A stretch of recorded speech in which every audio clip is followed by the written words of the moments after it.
Welcome back to Story Panel Channel, where we dive deep into the most thrilling tales of reincarnation, magic, and the defiance of destiny. Have you ever spent years mastering a game, memorizing every boss pattern, every line of dialogue, and every secret item, only to realize that the world you loved so much was nothing more than a tragedy waiting to happen? Now, imagine waking up inside that very world, not as the heroic savior destined to marry the princess, but as the ultimate nightmare, the Calamity King whose only purpose in the script is to die so the hero can level up. This is the story of a man who looked at his preordained death and said, "Not today." In the modern world, Kenjiro Arisato was a name feared in the competitive gaming circuit of Ethelgard, the Shattered Crown. He wasn't just a player, he was a strategist who understood the game's mechanics better than the developers themselves.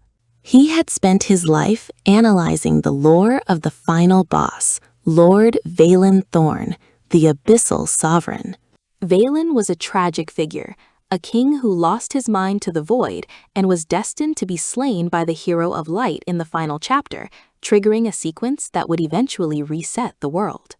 Kenjiro's obsession with Valen wasn't out of malice, but out of a strange sympathy for a character designed to lose. But destiny has a cruel sense of irony.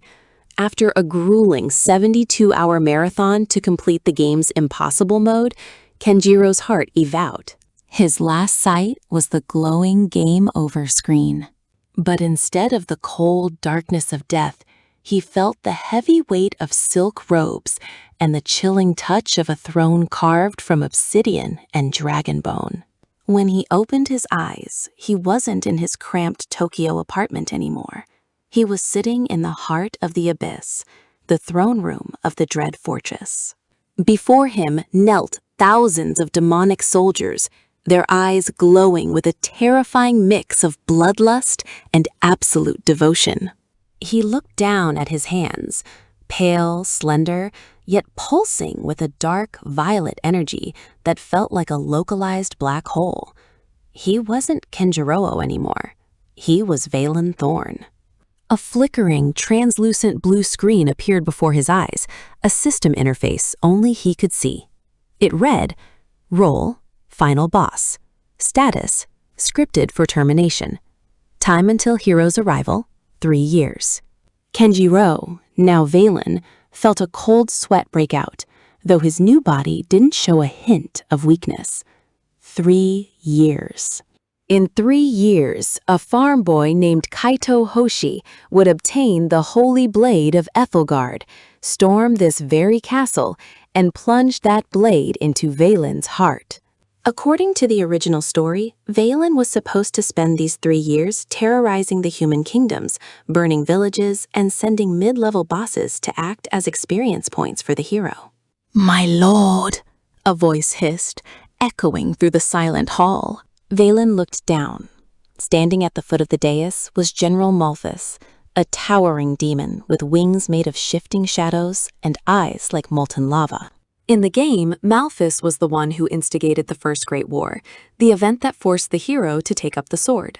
"The legions are ready," Malthus growled, a sadistic grin pulling at his monstrous features. "The border kingdom of Solara is weak. Give us the word, and by dawn, their streets will run red with the blood of the innocent. We shall begin the harvest of souls to fuel your ascension to godhood." The air in the room grew heavy. The demonic commanders held their breath, waiting for the command that would spark a decade of misery. This was the moment where the original Valen would have nodded, setting the gears of the tragedy in motion. But Kenjiro knew better. If he followed the script, he'd end up as a loot drop.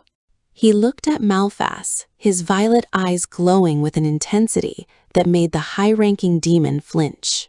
"No," Valen said. His voice was like grinding velvet, deep and resonating with a power that shook the very foundations of the fortress. Malthus blinked, his wings twitching in confusion. "My lord, the humans are ripe for the taking.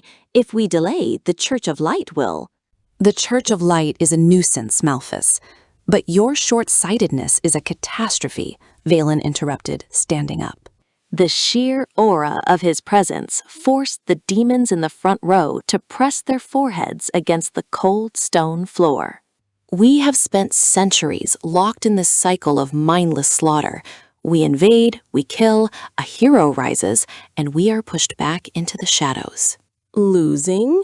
But we are invincible under your command, Malphas protested. We are scripted to fail, Valen muttered to himself, before addressing the room. From this day forward, the Dread Fortress is no longer an army of conquest. We are changing our strategy. We will not burn Solara. We will buy it.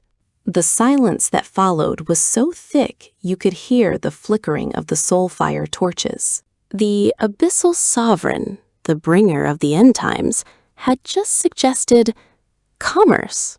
Valen sat back down, his mind racing. He knew the hero, Kaito Hoshi, only became powerful because he had a common enemy to unite the fractured human kingdoms. If Valen stopped being a villain, the human kingdoms, which were notoriously corrupt and greedy, would start fighting among themselves. If there was no demon threat, the Holy Blade would never resonate with its master. Warning: deviation from original plot detected. Synchronicity at 85%. The system warning flashed red, but Valen ignored it. He had the memories of a master gamer. He knew where every hidden treasure was located, where every corrupt noble hid their gold, and exactly which villains in the human world were actually worse than the demons. Malphas, Valen commanded, send our spies not to the barracks, but to the merchant guilds. I want the trade routes of the southern continent under our indirect control within 6 months. And as for the hero, find me the boy named Kaito Hoshi. Malphas bowed, though he looked deeply unsettled. You wish for his head, my lord? I shall send the shadow assassins immediately. No, Valen said, a small, dangerous smirk playing on his lips. I want you to send him a scholarship. Anonymous, of course. Send him to the most prestigious magic academy in the north. Give him the best tutors, the best food, and a very comfortable life. Make him soft. Make him happy. Make him a man who has absolutely no reason to hate the world or want to save it. The logic was simple. In every version of the story, Kaito Hoshi became the hero because his village was burned by demons. He lived a life of suffering that forged his resolve. But if Kaito grew up as a pampered elite student with a bright future and a fat bank account, why would he ever want to crawl through a dark dungeon to fight a demon king who hadn't even raised a finger against him? As the demons dispersed to carry out these bizarre orders, Valen walked toward the high balcony of his tower, looking out over the blasted volcanic wasteland of his kingdom. He knew he was playing a dangerous game. He wasn't just fighting the hero. He was fighting the very fabric of the world's destiny. The system wanted a final boss. The world craved a climax. If he refused to be the villain, the world might try to force him into the role, or worse, find someone else to take his place. But Kenjiro Arisato hadn't become the #1 player in Ethelgard by following the rules. He became the best by breaking them. You want a final boss? Valen whispered into the howling wind of the abyss. I'll give you a boss, but I'm the one who decides when this game ends. Stay tuned as we continue this epic journey here on Story Panel Channel. In the next chapter, we'll see if Valen's plan to kill the hero with kindness actually works, or if the gears of fate are too strong to be stopped by gold and scholarships. What happens when the Demon King becomes the world's greatest philanthropist? The legend of the refusal of fate has only just begun. The transition from a terrifying overlord to a high society benefactor wasn't just a change of clothes, it was a total structural overhaul of the world's power dynamics. Valen knew that in the original game of fate, the hero, a boy named Eris Thorn, was fueled by tragedy. Eris was supposed to lose his village to a demon raid, lose his mentor to a dark curse, and live a life of bitter poverty that forged his spirit into a blade capable of slaying a god. But Valen, reclining in a velvet armchair in his newly renovated Office of Global Development, had a different plan. Why let the hero become a vengeful god when you can turn him into a well-adjusted, slightly spoiled academic? The first step was the Astrite Scholarship Program. Using the vast, untouched gold reserves of the Abyssal Treasury, gold that was originally meant to fund a world-ending army, Valen established the most prestigious academy the human realms had ever seen.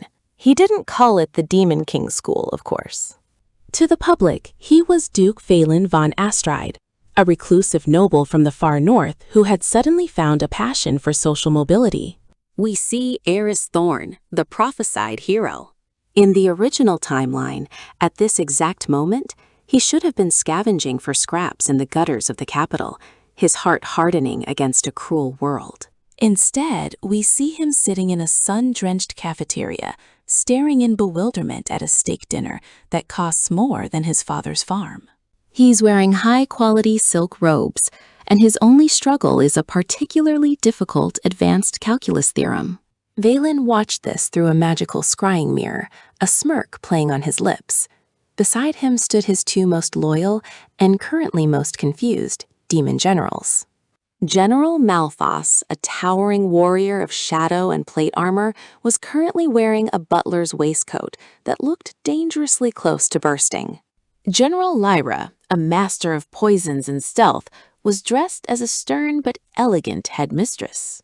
"My lord," Malphas rumbled, his voice shaking the chandeliers. "The hero's training is stagnant. He is eating dessert. 3 types of dessert." "When do we burn his village? My dragons are getting restless." Valen didn't even look up from his ledger. "We don't burn the village, Malphas. We provide the village with a low-interest irrigation loan and a state-of-the-art medical clinic. If Eris has a happy family to go home to, he won't have the Path of Vengeance buff, and without that buff, his holy sword won't glow." No glow, no dead Valen. It's simple math. Lyra narrowed her eyes, flipping through a stack of student applications. "But the world's will is a persistent thing, Master. The script demands a villain. If you don't play the part, the world will find someone else to be the monster. And if the hero doesn't have a monster to fight, he will create one." She was right, and Valen knew it. The system of this world hated a vacuum. If there was no conflict, the gears of fate would grind until they created a spark. This manifested a week later during the Academy's Grand Combat Assessment.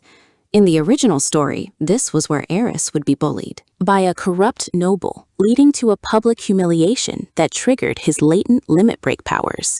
Enter Duke Gormand, a minor human villain whose only personality trait was being rich and awful. Gormand was supposed to challenge Eris to a duel, cheat using a forbidden dark artifact, and nearly kill the boy. Valen decided to intervene, not as a savior, but as a concerned sponsor. As Duke Gormand stepped into the arena, sneering at Eris and reaching for a hidden needle tipped with paralysis poison, Valen didn't wait. He used a subtle flick of his finger, a microburst of abyssal mana that didn't look like magic at all. It looked like a coincidence. Suddenly, Gorman's expensive silk trousers didn't just rip, they disintegrated. The forbidden artifact fell out of his pocket and shattered on the ground, releasing a foul-smelling neon pink smoke that made him look ridiculous rather than dangerous. The crowd, instead of gasping in horror at a brutal beating, erupted into uncontrollable laughter. Eris, standing there with his training sword, looked more confused than heroic. He didn't feel the burning fire of justice. He just felt awkward. He actually felt bad for the guy. He stepped forward and offered Gormand a cloak to cover himself. The system notification dinged in Valen's mind. Warning: Hero's tragedy quotient has dropped to 0.01%. Heroic awakening postponed indefinitely. Valen leaned back, satisfied. He was winning, but the world's will wasn't finished. If the hero wouldn't grow through suffering, the world would force a trial of the gods. A week later, a rift opened in the Forbidden Forest near the Academy. This was a classic mid-season boss event. a chimera of pure malice, supposed to be released by the Demon King's agents to test the hero. Since Valen hadn't sent it, the world spawned it naturally out of thin air. "Fine," Valen muttered, standing up from his desk. "If the world wants a boss fight, I'll give it one, but not for the hero." Valen teleported to the forest, arriving just as the beast was about to pounce on a group of students, Eris among them. Eris stepped forward, his hand trembling on his hilt, the hero's instinct finally kicking in. This was his moment. This was where he would finally understand his destiny. Then Valen walked out from behind a tree, casually tossing an apple in the air. "Oh, hello, students," Valen said with the most bored tone he could muster. "Is this stray dog bothering you?" The chimera, a creature of nightmare, roared, a sound that should have paralyzed a mortal with fear. Valen didn't even blink. He released just 1/1,000,000th of his actual aura. To the students, it felt like a brief, chilly breeze. To the chimera, it felt like the weight of a collapsing star pressing against its soul. The beast didn't attack, it whimpered. It tucked its 3 tails between its legs and literally tried to dig a hole to hide in. "Bad dog," Valen chided. He snapped his fingers, and the creature vanished into a pocket dimension. Not killed, but sent to Valen's private zoo to be used as a glorified lawnmower. Eris Thorn looked at the Duke with eyes wide with wonder. "Duke astride? You just... how?" Valen patted the hero on the shoulder, the very hand that was destined to be severed by Eris's sword in the original timeline. "It's all about education, Eris. If you study your bestiary, you'd know that chimeras are actually very sensitive to, confident body language." Now, back to the dorms.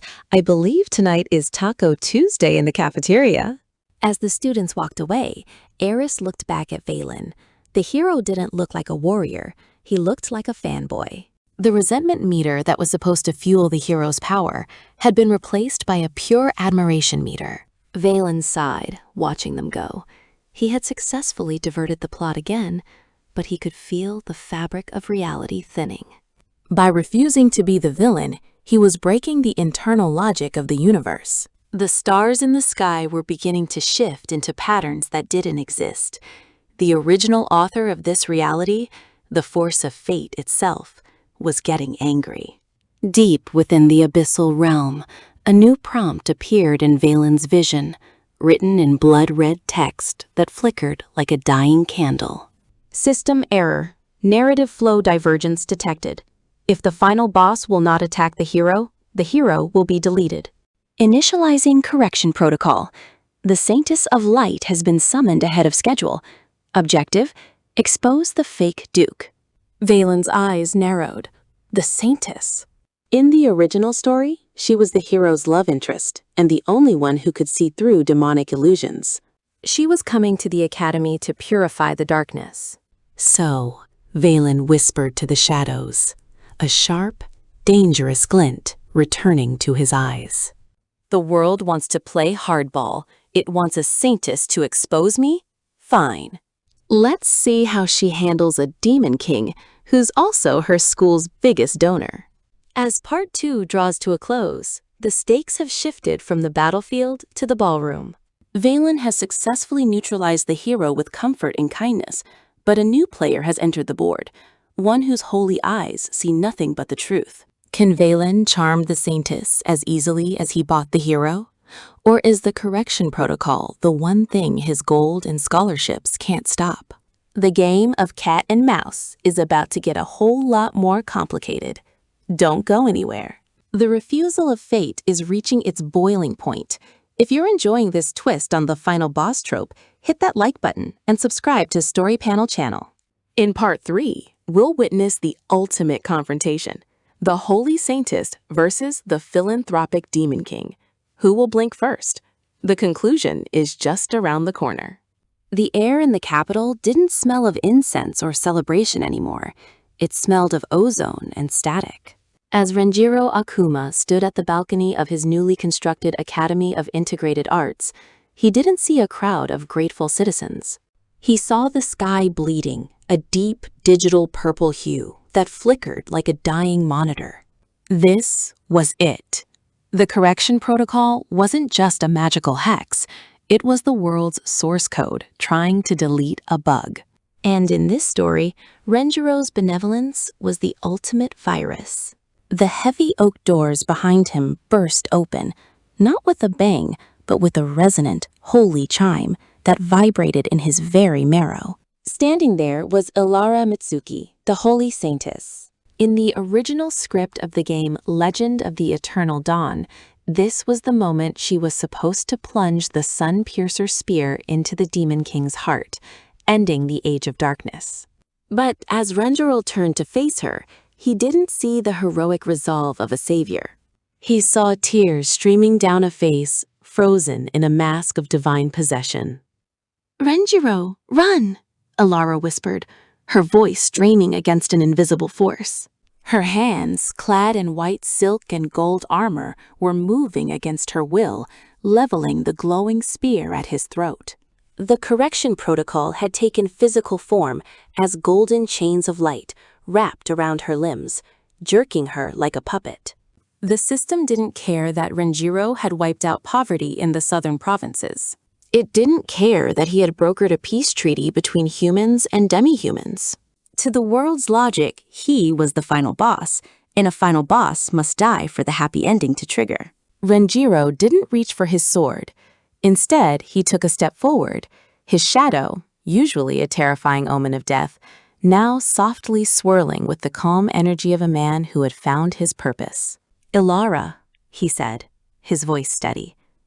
"Do you remember the orphanage in the slums? The one the church wanted to tear down because it was unsightly? You told me then that fate is just a story told by people too afraid to change. Are you going to let this world tell your story for you?"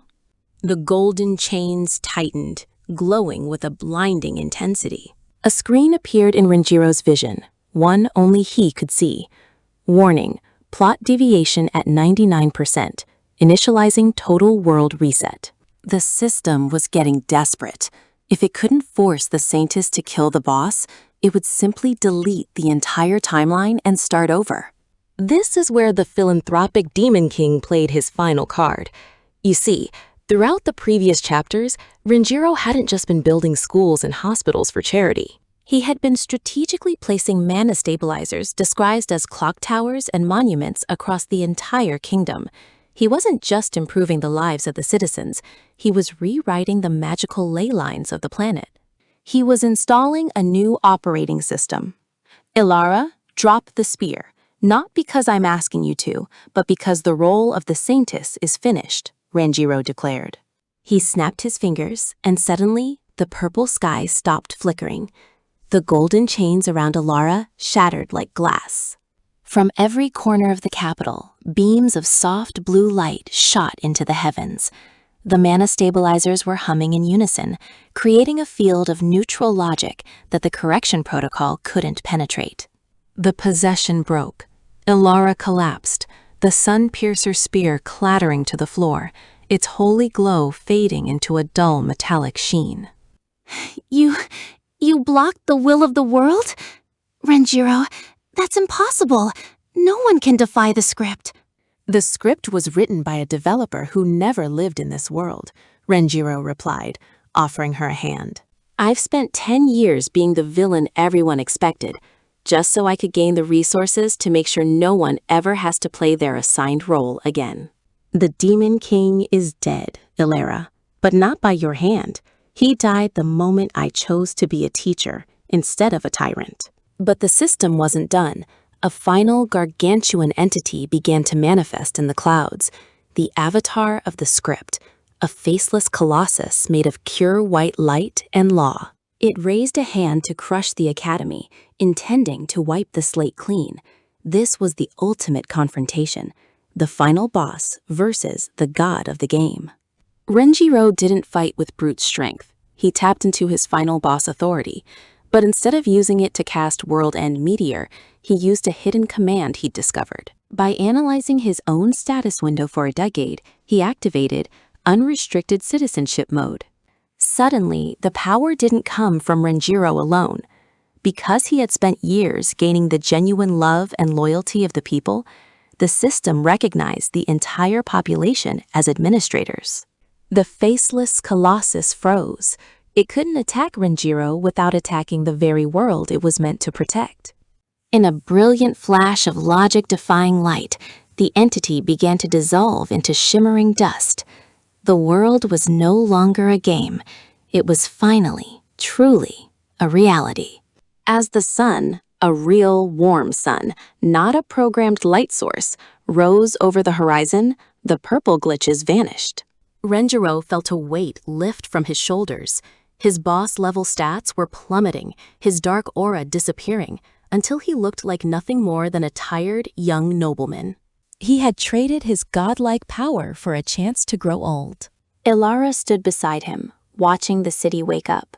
The people were coming out of their homes, confused but alive, looking at the blue beams of light that had saved them. "So," she said softly, "what happens now? There's no prophecy left to follow, no great evil to defeat. What does a saintess do in a world that doesn't need saving?" Renjiro smiled, looking out at the schools he'd built and the lives he changed. "We do what everyone else does, Ilara. We decide what happens on the next page. I hear the Academy is looking for a professor of ethics. Interested?" Ilara laughed, a genuine, bright sound that echoed through the plaza. The final boss had won, not by conquering the world, but by refusing to be its enemy. The original story was over, and for the first time, the characters were the ones holding the pen. And that, everyone, is how you break a destiny. Renjiro Akuma proved that even if you're born to be the villain, your actions define your soul, not your character sheet.